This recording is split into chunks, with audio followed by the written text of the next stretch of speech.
Hey everyone, welcome back to FSi DFS. I'm McKinley412. Hope you had a Merry Christmas and a wonderful holiday season and a little bit of a break from hockey. But we are back.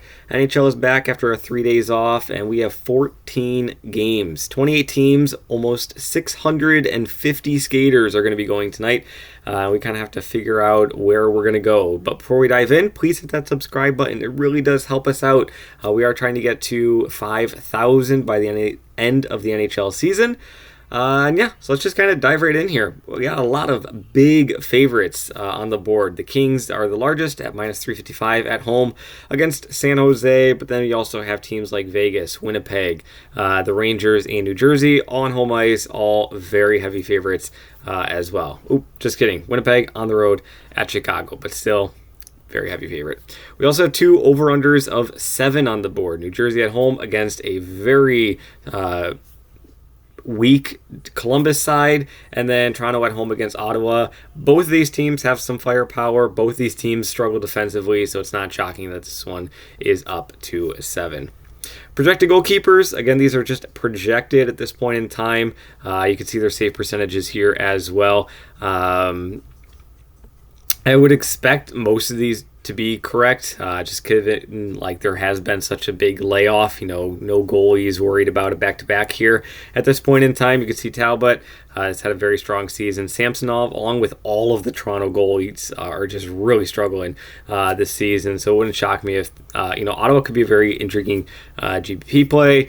New Jersey, they've also struggled on the goalkeeping side of things as well all season long. Everybody else, pretty average. Nothing really standing out too much.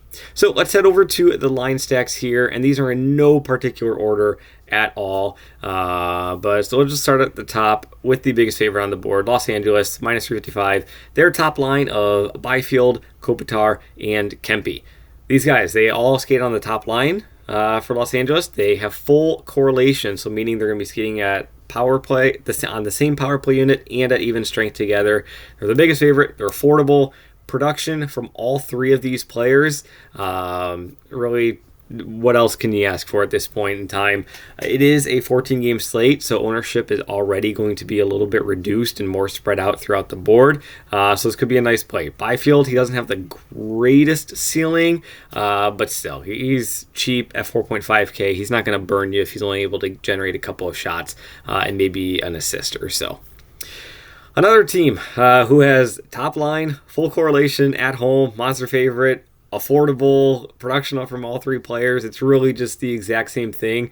Just that with this New Jersey top line, there's a much, much higher ceiling on these guys than I would put the ceiling at for any of these LA guys. Hughes, so New Jersey's played Columbus 2 times this season, 1 at home, 1 on the road. Last game was on the road at Columbus. Jack Hughes, he got a hat trick in that game. The game before that was in New Jersey, and Hughes had 8 shots in goal in that one. Bratt, he's had multi-goal games throughout the course of the season. Toffoli, he's capable of doing that as well and getting shots on net. So all three of these guys can produce. All of them can have that ceiling that we're looking for to take down tournaments.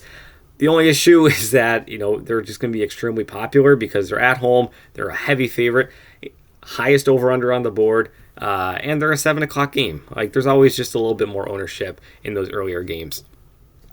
We're going to go to the other over-under of 7 game here, Ottawa at Toronto. Toronto's top line of Nice, Matthews, and Nylander. Matthews, he's 10,000. Power play 1 along with Nylander. Nice does not get that top power play unit time. He is on that second power play unit. But still, at even strength, anytime you're playing alongside Matthews, the opportunity is there for you to do well. His floor, though, Nice I'm talking about, his floor is just very limited. He's not going to be shooting the puck a whole ton. Doesn't get on the score sheet all too often, even with the opportunities that he has provided. But still, he's very affordable. He's going to allow you to get guys like Matthews and Nylander. Matthews, you can see it down in the note here. He averages 25 DK points per game at home, which is 2.5 his salary. So 10,000, 25, 2.5 his salary.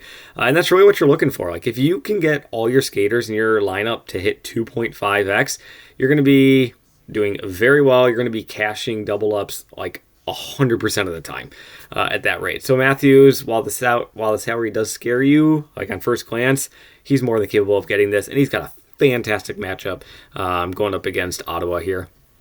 So one other thing is that Toronto has the best power play to penalty kill ranking here. So Toronto is the top 4 power play unit, facing off against Ottawa, who's the second worst PK in the entire league. So going to be intriguing how that's going to be shaken out, but even more of a boost to Matthews and Nylander. I did do a little building going on. What am I saying? I put Matthews in a DK lineup. I put Nylander in a DK lineup, and I put a goaltender at average salary, and it got tight really quick. But if you throw in like 2 cheap defensemen who are just like mainly like you're looking for like 3.3K or less, just shot blockers, because if they can get that shot block bonus, they're going to be paying off that 2.5K 2.5x salary value. If you get those 2 defenders in with Matthews and Nylander, you're looking at around 4K remaining for everybody else. It's not great, but it's possible. Not great, but it is possible if you want to jam both those guys in. Now we're going to wrap things up with Winnipeg here. I do kind of feel bad. I did put 4 of the biggest favorites on the board here, but Ehlers, Scheifele, Velarde, these guys were the most productive line in all of hockey entering that Christmas break that we had over the weekend.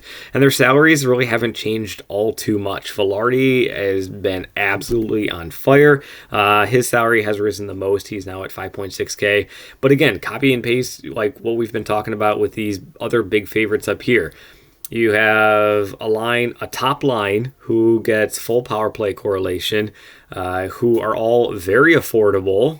Nobody's priced at all like out of control, all very affordable. The only issue is that they are on the road and it is a lower total over under, but still Chicago's defense should not scare you one bit. I think that Winnipeg could be pretty popular. The cover of this video is Nikolai Ehlers at 5.8K. It's just fantastic. Love it. Him, Velarde, great. Other notable special teams before we go into those individual plays. The Kings, super heavy favorites, but they don't have the greatest power play unit, or they're struggling. We'll put it that way. They're struggling, and it's kind of tanked their power play percentage. Islanders, worst PK, but Detroit, pretty middle of the pack in terms of power play. Rangers and Devils, the other 2 like stud power play units going tonight, but facing off against pretty decent PK units. So going into the individual plays, and I'm not going to go through every single one of these guys and drag it on, but you can kind of see who I like here. There are players in here, or who are not in here, who I'm going to have some interest in, because again, there's like 644 players skating tonight, but yeah, it is what it is. So McKinnon, he's obviously going to be in there. Anytime Colorado's on the slate, you're going to have some interest in McKinnon.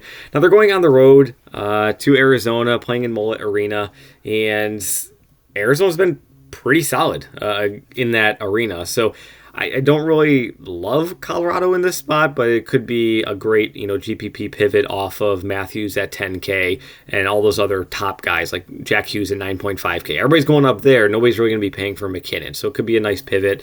They are still pretty decent favorites at minus 165. If you are going McKinnon, pair him with Rantanen. You're probably not going to be able to pair him with Makar, but you could possibly go down to a guy like Nichushkin at 7.3K. But still, it's probably going to be like a mini Colorado stack if you are going that route.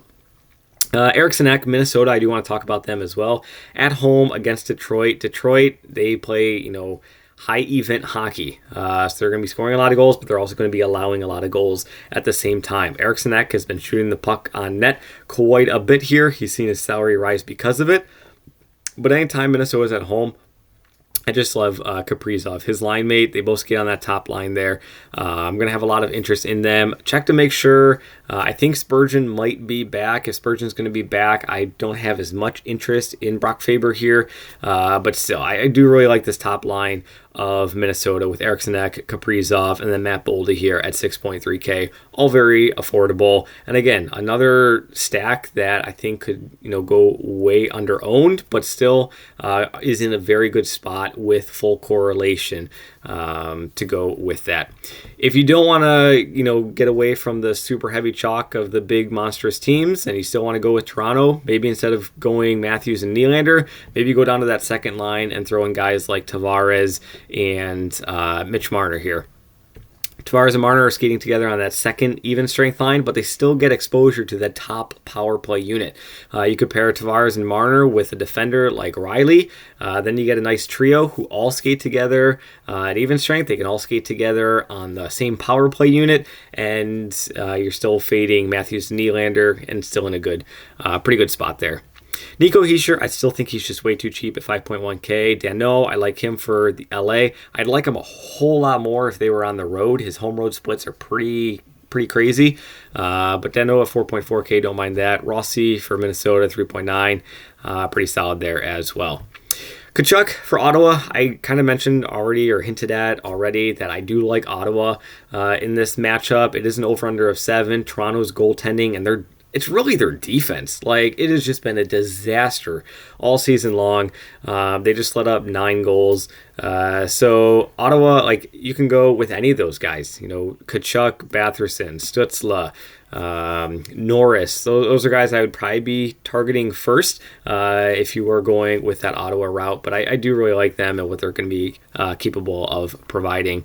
Fiala, a couple more Kings guys, Los Angeles guys who have been very, very productive as of late.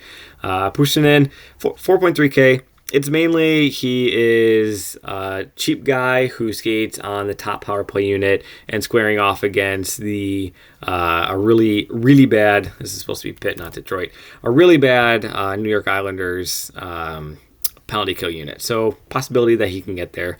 Zegras, he's just a fun player. 3.9K. Over on the defense, it's a lot of Colorado, Winnipeg, Toronto, guys who are going to see a lot of ice time, who get power play time as well. And then if you're going anything cheaper than 4K, I would just lean down to go down to the 3.4, 3.3 and below guys, and just look for shot block bonuses, essentially. So take guys like New York Islander guys are going to be awesome for this. Islanders allow the most shots against in the entire league. And they also lead the league in a lot of block shot categories. Their skaters do, because they just do a lot. Like guys like Mayfield and Romanov, Pelech. I don't know the injury status of some of those guys. And I think Romanov might be 4.2K on this slate. But still, I like shot blocker guys for cheap on defense. And I think that's probably where a lot of cash builds are going to be heading, because on those cash builds, you're not going to want to fade guys like Matthews and Hughes. You're going to have to fade some of them. It's not possible to get all of the studs. You're going to have to fade some of them.